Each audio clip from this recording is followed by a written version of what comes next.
Selamat datang di kelas bahasa. Yuk belajar bahasa Indonesia. Assalamualaikum warahmatullahi wabarakatuh. Kebahasan itu apa ya? Kebahasan itu perihal bahasa.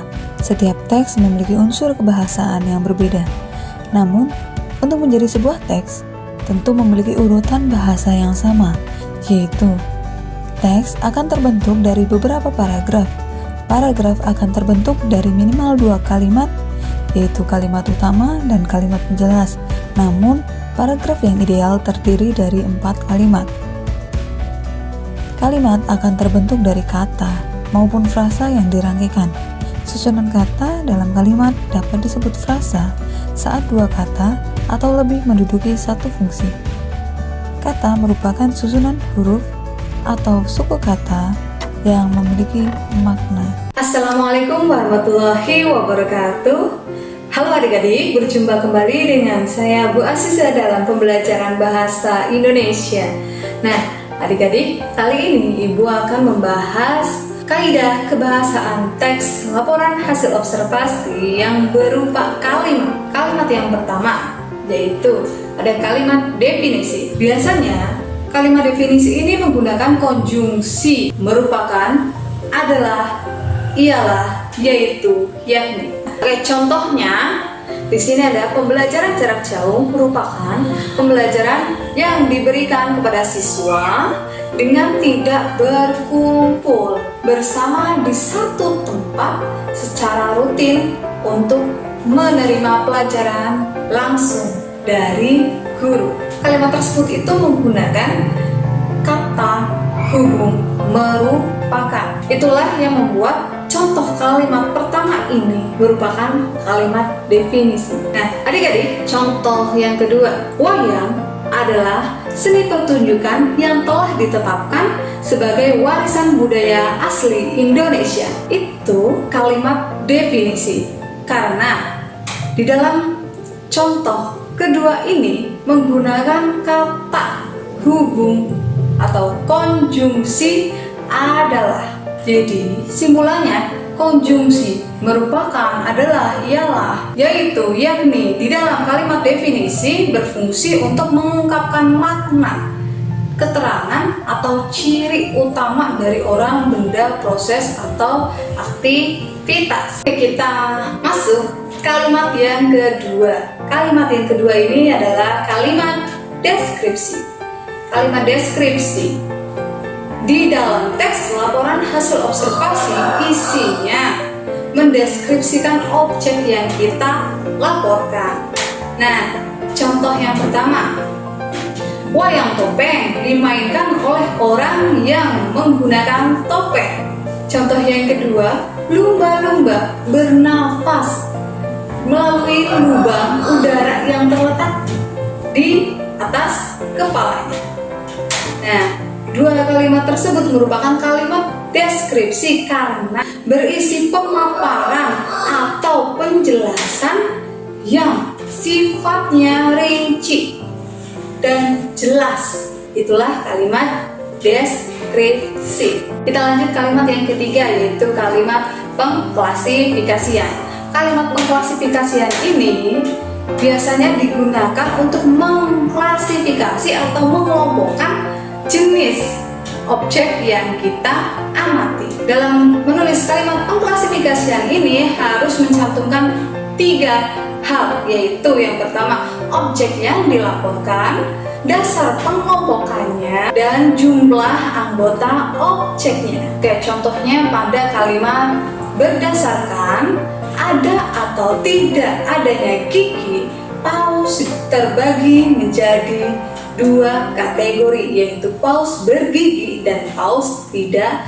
bergigi. Berdasarkan ada atau tidak adanya gigi itu merupakan dasar pengelompokan. Kemudian paus itu jenis objek yang diamati atau yang dilaporkan dan menjadi 2 kategori, yaitu paus bergigi maupun paus tidak bergigi.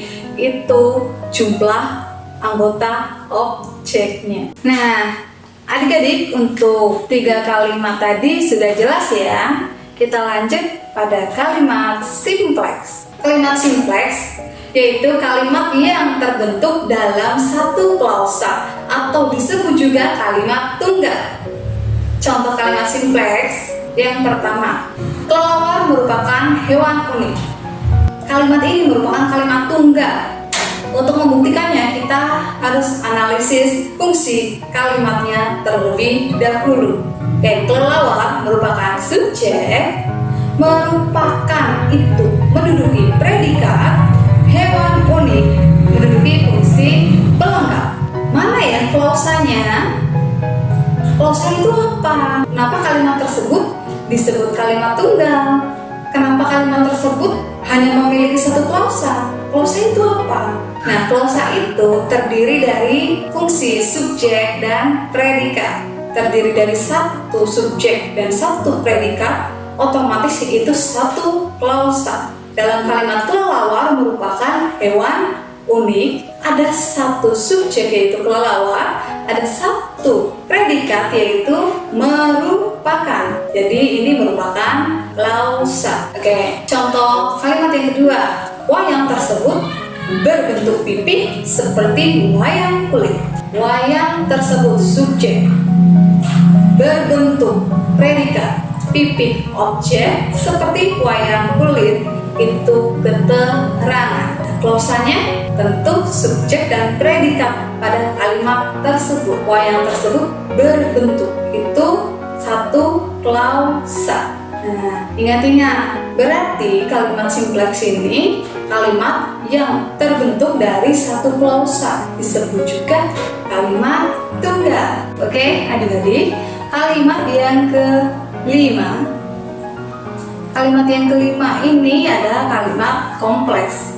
Kalimat kompleks terbagi menjadi dua, yaitu kalimat kompleks setara dan kompleks bertingkat. Bedanya apa? Ayo kita lihat secara detail. Apa bedanya kalimat kompleks setara dan kompleks bertingkat?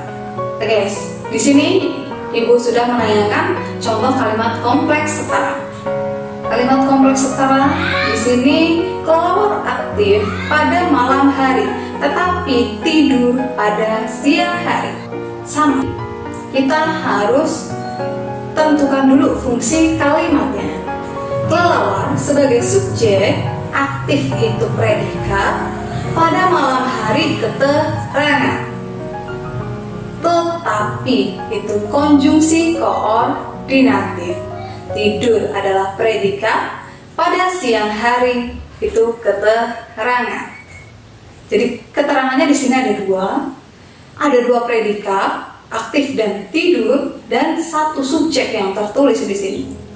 Tetapi satu kalimat tersebut terbentuk dari dua kalimat yang berbeda predikat. Kalimat yang pertama yaitu kalimat kelelawar aktif pada malam hari. Kalimat yang kedua, kelelawar tidur pada siang hari. Nah, dengan dua kalimat tersebut otomatis terdiri dari berapa klausa ya?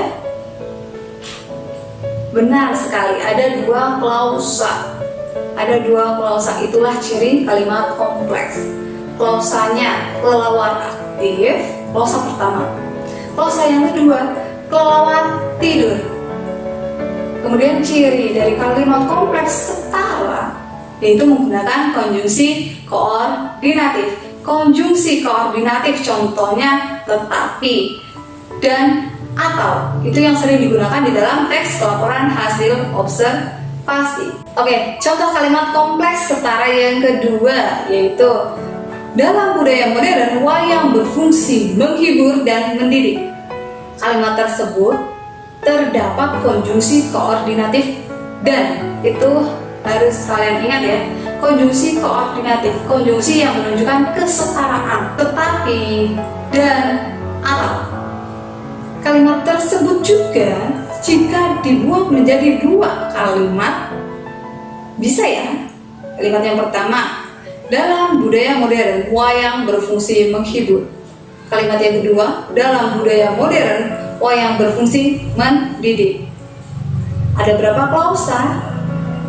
Ketika dijadikan dua kalimat, otomatis terdapat dua klausa. Mana yang merupakan klausa?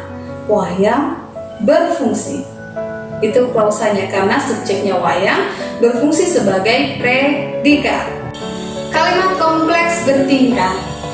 Contohnya wayang bermanfaat sebagai media pendidikan karena banyak memberikan ajaran-ajaran kehidupan kepada manusia. Ciri-ciri pertama, kalimat kompleks bertingkat yaitu menggunakan konjungsi subordinatif. Konjungsi subordinatif yang sering digunakan dalam teks laporan hasil observasi karena sebab. Di sini konjungsi subordinatifnya kata karena. Dan yang namanya kalimat kompleks terdiri dari dua klausa. Klausa pertama yaitu mana, klausa keduanya mana. Kita lihat fungsi kalimatnya terlebih dahulu. Di sini wayang sebagai subjek bermanfaat predikat sebagai media pendidikan pelengkap karena tadi konjungsi subordinatif banyak memberikan predikat ajaran-ajaran kehidupan objek kepada manusia pelengkap yang merupakan keterangan. Nah, adik-adik, satu kalimat tersebut bisa dijadikan menjadi dua kalimat. Kalimat yang pertama, wayang bermanfaat sebagai media pendidikan. Kalimat yang kedua, wayang banyak memberikan ajaran-ajaran kehidupan kepada manusia. Nah, subjeknya yaitu wayang. Predikat yang pertama bermanfaat, predikat yang kedua banyak memberikan. Oleh karena itu terdiri dari dua klausa. Paham ya? Nah, kalau sudah paham silakan kalian tinggalkan jempolnya. Jangan lupa komen dan subscribe. Terima kasih, sekian. Wassalamualaikum warahmatullahi wabarakatuh.